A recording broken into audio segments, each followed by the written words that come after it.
Two children are in the hospital tonight after falling from a pickup truck. Sky Fox over the scene near Lake Pleasant, right along Desert Tortoise Road.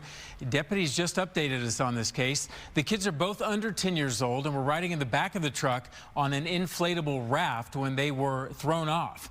Both were then flown by chopper to Phoenix Children's Hospital, one in serious condition, the other in critical condition. No word yet on any possible charges. Just want to reiterate, Officer Facio is fighting for his life. There's no doubt about it. He is a fighter, but he is fighting for his life, which is why I'm coming before the community right now to just ask for any support for the family, for Officer Facio, and for the men and women of the Apache Junction Police Department and the entire community. Thanks for joining us. Our top story tonight, the Apache Junction Police Chief asking for support and prayers from the community after one of his officers was shot in the face. Police officer Gabriel Facio was shot in the line of duty on Monday. The suspect opening fire during a road rage traffic stop. Fox 10's Kenzie Beach joins us live now with new information tonight. Kenzie. Yeah, Officer Gabriel Facio was immediately rushed by officers in a police cruiser to an Apache Junction hospital. But right here behind me, Banner Desert Medical Center in Mesa is a level 1 trauma center that would be best suited to treat his types of injuries. Both yesterday and today, we have seen Apache Junction police cruisers in this hospital parking lot behind me. The Apache Junction police chief telling us that Officer Facio is in extremely critical condition, surrounded by his wife, his 2 children, and his entire police family. He is still in very critical condition, and one thing that we'll tell you is that we need prayers for our officer. He is definitely a fighter, but he is not anywhere close from being in a stable condition. Apache Junction Police Chief Michael Pooley's remarks, followed by a moment of silence and prayer. As the chief, this is your worst nightmare. It was a road rage traffic stop Monday morning that led to this Apache Junction police officer fighting for his life. Officer Gabriel Facio, a 3-year veteran, a husband, and a father. Officer Facio is kind of the heartbeat of our department.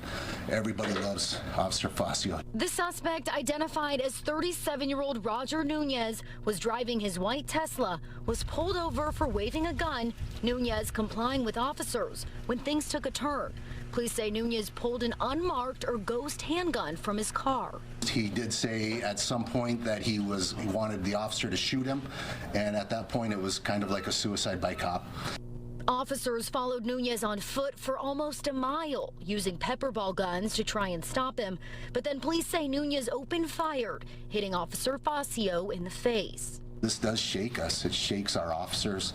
It shakes the entire department and the entire community. Officer Facio was unable to get a shot off, but 5 other Apache Junction officers fired back at the suspect, who's being charged with multiple counts of aggravated assault. Now, those 5 officers that fired back on the suspect have been placed on a paid leave, which is routine protocol in a situation like this. But the Apache Junction police chief did mention tonight that they are a very close, tight-knit department with just under 100 sworn officers. So different Valley agencies have offered up officers to help supplement them for the time being. The Apache Junction Police Department may have to take up other agencies on that offer. As for Officer Facio, he is still listed in extremely critical condition. We will keep you updated as we learn more. Reporting live tonight, Kenzie Beach, Fox 10 News. We are learning new details this morning about yesterday's deadly Wrongway crash that shut down the freeway for many hours there just near the Durango curve. It was 3:30 yesterday morning when it took place. DPS confirming an 18-year-old woman was driving the wrong way when she was killed on the I-17. There's a look at the wreckage there. The dash cam video from a Fox 10 viewer showing the woman driving against traffic. We just showed that to you moments ago. It was just a few minutes before the crash took place. So her car collided with a pickup truck, killing the young woman. The man driving the pickup, he is in the hospital this morning with life-threatening injuries. We begin this noon hour with a Fox 10 News alert. We have learned a person killed on the I-10 this morning was hit, unfortunately, by several vehicles. So we want to warn you that the details are pretty gruesome. This morning, DPS troopers responded to an unknown situation on the I-10 right near Washington and the mini stack. When troopers arrived, they found several vehicles stopped on the left shoulder. Human remains of a person who had been hit scattered on that freeway. Several of the vehicles involved remain on scene. Others did not. Officials are asking any driver who thinks they may have been involved in this incident or have information to call DPS. Well, growing problem in the West Valley, mountain lion encounters, and in one case, a man shot and killed a big cat. Yeah, and there are other reports of the cougars stalking people and their pets. Nicole Christine joins us live in studio with more on the sightings near homes in Verrado. Nicole. Yeah, that's right. We went out there today to find out a little bit more. The Verrado community, of course, right in the White Tank Mountain foothills, and they've been spotting mountain lions lurking around homes and hiking trails. And this incident is a reminder of the potential dangers present with such proximity to nature. I never seen a mountain lion no. A mountain lion, not what you're expecting to see on your way home from the neighborhood pool. But that's just what happened last week to Jason Florian. I saw it, my own 2 eyes, and then it's freaking me out. The Florian family lives in Verrado, and parents George and Lysette not only reported the sighting to Arizona Fish and Game, they also alerted neighbors. Neighbors at all times of day will walk their dogs, even late at night. And it was about 10:30 at night, and he was like on her way home from the pool. There was a couple of people walking their dog, and he actually went back and informed them, and they're like, "Can you please give us a ride?" I didn't want anyone getting attacked, right? And then that would have been not a good thing. And of course, we just looked out for everybody, and whoever else we saw out after that, we were telling them not to walk back that way because the mountain lion was there. Not only was a mountain lion recently spotted slinking around some Verrado neighborhoods, but one was also spotted at the top of these popular Victory Steps. By the time local sculptor Gary Lee Price saw the big cat, it was dead. I'm going to the turnaround to come down and start hiking up the stairs, and a guy says, "Hey, there's a cougar up there." I'm like, holy crap. And then he said, but it's dead off the side of the road. Got up there, turned around, and then I could see it right there on the road. So I stopped and, had to take a few pictures of it and stuff. And I've never seen a cougar out in the wild. Yeah. So it was quite a deal. Buckeye police say the cougar was shot by a man after it attacked him and his dog. The big cat killed after a single shot. And while locals say they're used to desert wildlife, There's birds and there's roadrunners and occasional snakes that we have to call the fire department to come get. Coyotes, javelinas, snakes. In our backyard, it's like tiki land, with all the birds and all that. So we love the desert. These sightings and reports of an attack are unsettling. I have 2 small dogs and I walk them daily, and I live really close to where that mountain lion was found, I guess, last weekend. So I am concerned. There's so many, kids on bikes and just families walking because the weather is nice. And at night, I assume, is when the cats come down to hunt. And so it's just a really scary situation.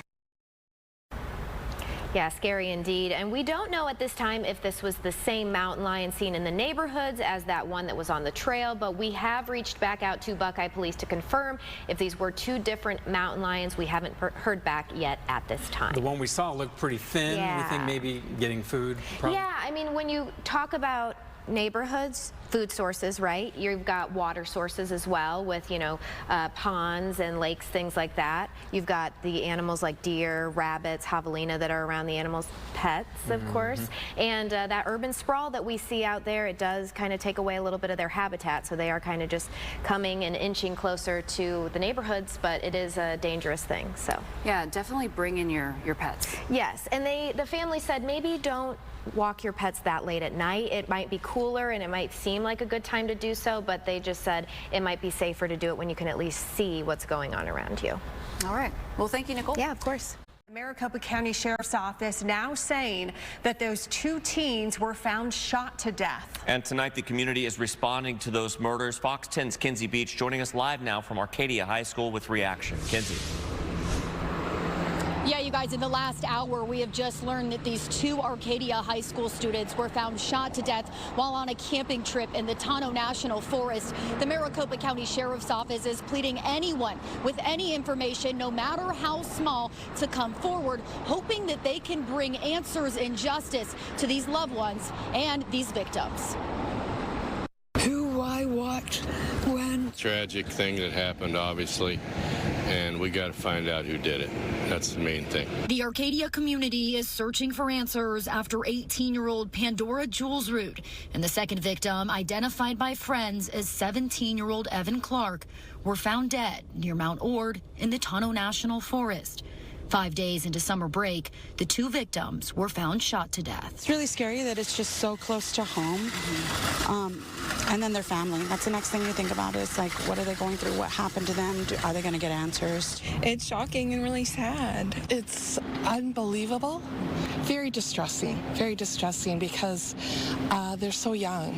Their lives hadn't even begun yet. Maricopa County Sheriff's deputies now conducting a comprehensive and meticulous investigation. Fox 10 has asked the Sheriff's Office if there is a concern for public safety in that area. They cannot answer, saying it interferes with the investigation. Not here with my child. I'd like to know if we're safe. Yeah, I'm really concerned, very concerned. I also would want to respect the people's families and not get into those personal details, but I would want to know how we can all be safe. It really makes me worry because I have nieces and nephews that age, that something could happen to them.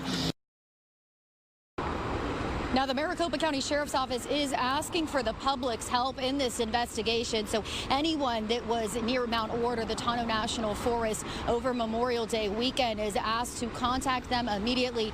Yeah, they're asking for tips and any little bit of information. You can remain anonymous. That number 602-876-TIPS. You can also find that on our website, fox10phoenix.com. Live in Arcadia, Kenzie Beach, Fox 10 News.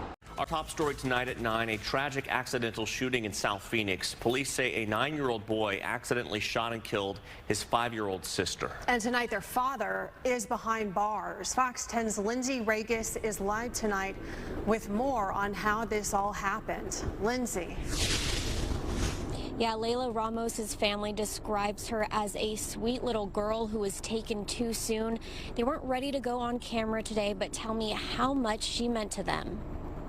Happy birthday to you. A young girl with a bright smile. Nothing could stop Layla Ramos from having a great 5th birthday, not even a candle with the wrong number.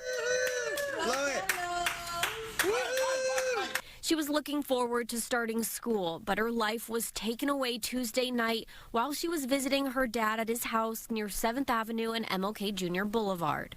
Police say her 9-year-old brother got his hands on their dad's rifle and accidentally shot Layla. The kids' father, 33-year-old Irvin Ramos Jimenez, drove her to the nearest hospital. Then she was rushed to a trauma center, but she did not survive. Phoenix police arrested Ramos Jimenez. Officers say he was not legally allowed to own a gun. This isn't a simple case of a convicted felon in possession of a firearm. The defendant is a prohibited possessor, but he brought a gun into a home with kids, and not just any gun, it was an assault rifle. He stored it in his 9-year-old's bedroom, and if this gun had not been in the house, we wouldn't have had the outcome that we did, where an innocent 4-year-old girl was shot and killed. In his initial appearance, the judge released Ramos Jimenez on his own recognizance and said he can't have any contact with witnesses.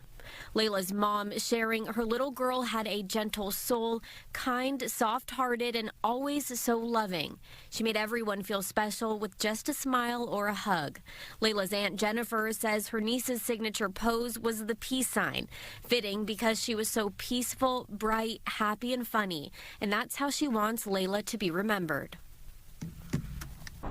Layla's uncle set up a GoFundMe to pay for funeral expenses. We have that link on our website, fox10phoenix.com. Reporting live, Lindsay Regis, Fox 10 News. A Valley man will spend the rest of his life behind bars after being convicted of double murder. Authorities say Brandon Batista Torres killed his 19-year-old girlfriend and her 4-year-old daughter. The then 24-year-old shot the victims in their Glendale home in 2019, then waited 3 hours to report the crime and first claim an intruder shot them, but later fessed up. He was convicted of murder and manslaughter. The first heat death of the year is now in the record books. Maricopa County confirms an older man died after suffering heat-related injuries. The heat deaths in the county in 2024 reached 608, the first decrease since 2014. City officials are asking people to watch out for each other as the dangerous heat of summer returns. Apache Junction police officer remains in critical condition tonight after being shot in the face. And officers from another town are trying to figure out what led up to the shooting, including where the weapon came from. Lauren Clark has the latest tonight. Investigators here at Mesa Police Headquarters are working on answering two major questions as we speak. Where did the suspect get this unserialized gun, and how did he possess it in the first place? For more than 48 hours, Officer Gabriel Facio, a man who's been described as the heartbeat of the Apache Junction Police Department, has been fighting for his life. The 3-year department veteran was shot in the face Monday after pulling over a suspect in reported road rage. Officers say that suspect, 37-year-old Roger Nunez, pulled the trigger. There's very limited criminal history. It was something where there was not a lot that this guy was on our radar for anything. Which is even more of a reason, says AJPD Chief Pooley, why investigators are scratching their heads, especially considering the nature of the handgun police say was used. The gun that was located was a ghost gun. A ghost gun is a gun that's unmarked. It has no serial numbers. Ghost guns have become the firearm of choice of criminals, in particular people with violent intent. Greg Lickenbrock, senior firearms analyst with advocacy group Everytown for Gun Safety, says these are also used with suspects attacking officers. Most recoveries that we've seen, at least high-profile incidents, it's people that either know they could not pass a background check on a firearm for a firearm sale, or they just want to make sure that their name's not tied to the firearm sale. But Pooley says that doesn't appear to be the case here, adding more questions than answers to the early stages of the investigation. He was not a prohibited possessor. He was not anything to indicate that he was a violent felon or anything. Mesa police tell me it'll be a while before we hear the results of that investigation. Nunez was also struck by bullets and underwent surgery in the hospital. It is unclear as to when he will be released. Reporting here in Mesa, Lauren Clark, Fox 10 News. Topping tonight's 7 at 7, a 5-year-old girl is dead after being shot by her 9-year-old brother. It happened today inside a home near 5th Avenue and Weir. Police say the girl was rushed to the hospital where she died. And police also say the rifle used in the shooting belongs to the children's father, 33-year-old Irvin Ramos Jimenez. He was arrested for possession of a weapon by a prohibited person. A deadly wrong-way crash shuts down the I-17 this morning. The 18-year-old driver going the wrong way was killed, and a second driver has serious injuries tonight. Dashcam video from a third car shows the wrong-way driver passing on the shoulder moments before impact just after 3:20 this morning. Unfortunately, in the valley, it's a very common occurrence. We've had a few just in the last week. Not one. We haven't had any that have had a fatality, but we've had several wrong ways in the valley over the last month that we've intercepted or have self-corrected. The roadway is back open tonight, and an investigation is underway to see what factors may have led up to the crash. A mother and her boyfriend are arrested after the death of a 2-year-old boy. It happened in Yuma on Friday. Local police say they were called to a suspicious incident around 1:45 Friday afternoon. They found the remains of a 2-year-old boy. The mother of the boy, Angelina Vasquez, and her boyfriend, Miguel Garcia, have been arrested in this case. Both have been booked for first-degree murder and concealment of a dead body. Tonight, a neighbor's camera captures a heart-wrenching plea for help from a Peoria mother as an attacker tries to abduct her baby. Yeah, the suspect was shot and killed by Peoria police last night, right before the sun had set. Fox 10's Kenzie Beach is live tonight from the neighborhood where this all happened. Kenzie. Yeah, the audio of this Peoria mother pleading for her life gives you chills. Her screams echoing through this neighborhood, a gated neighborhood, Sweetwater Heights, a place neighbors tell me is filled with families and children. This mother was walking her baby in the stroller before the sunset when she was attacked.